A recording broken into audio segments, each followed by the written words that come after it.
provide in terms of his leadership, his persona around the dressing room? Yeah, for sure. And you want people to be themselves, and you don't want everyone to be the same. And the thing with recruitment and that type of stuff, it's difficult. You don't fully know someone until they're in the building. You got to do the best screening you can by catching up and meeting in person, or Zoom calls or whatever it is. But you still fully don't know people until you're sort of in the trenches with them. So it's turned out well so far. Those guys complement each other personality wise. We've got a fullback that can't sit still and wants to buzz around talking to everyone. A 6 that's very calculated and very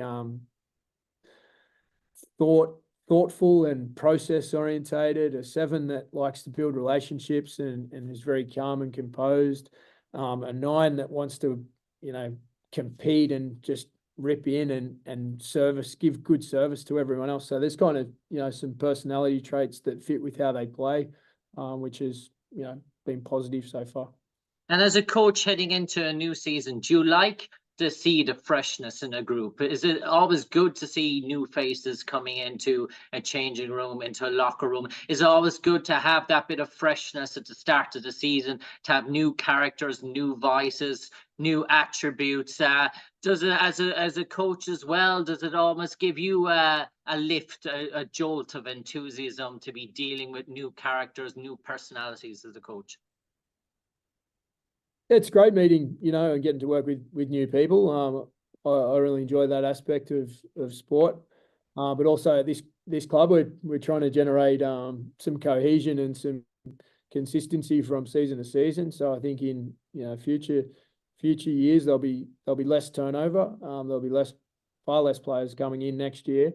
But it was circumstances and situation that was it had to be done. And it's been effective so far, but we've got that so much work to do, and we're nowhere near where we want to be just yet. But it's exciting working with new people and getting to know people. Yeah, and you mentioned about so much work to do. Is it all about the bread and butter stuff at the moment when you're talking about a new team, and the finer sort of details, the finesse? Does that come later on in terms of set plays and set pieces? Is it all about the start of the season, getting the cohesion right in terms of attacking and defending at the moment when you're dealing with a new team, basically? Yeah, I think you're trying to get that finesse, and you need to execute some good plays, because it's hard to break teams down. There's so many teams that are very well drilled defensively, and obviously the surface at the moment is generally a bit heavy underfoot and a bit slippery, the ball. So it's hard to be at your best, but you also do have to play some good stuff. Otherwise, you're just waiting for them to make a mistake defensively rather than putting them under pressure. So we're trying to get our system and our sort of process stuff down and understood, but also we're trying to improve our execution at the same time, no doubt.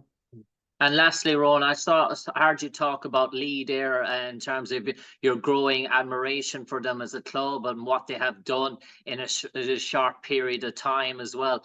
Is that really a role model for other teams in England in terms of rugby league, to look at the Leigh example in terms of where they came from to where they are now today? And is it a really case that if the right people are involved in the club, right structures are put into place, that there is no mountain that can't be climbed, that there is no barriers or hurdles in the way, that if you have the right people, the right foundation, the right structures, that you can go to the top and compete against the likes of Leeds and St. Helens and the Hulls of this world?